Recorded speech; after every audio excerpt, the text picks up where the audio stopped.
Vážení spoluobčané, pohřešuje se 14letá Michaela Sikorová. Naše Míša se ztratila. Co? Kapitán Reiner, kriminální policie.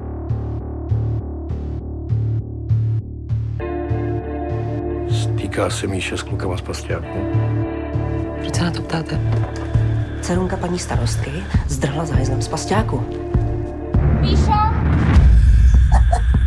Nechci, aby se to někdo dozvěděl. Co víš o Míše Sikorový? Co se jí stalo? Tady jsem tam já.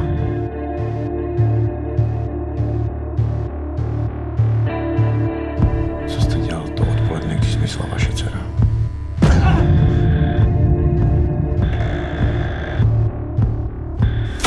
Puste mě ven! Puste mě! Co se jí stalo?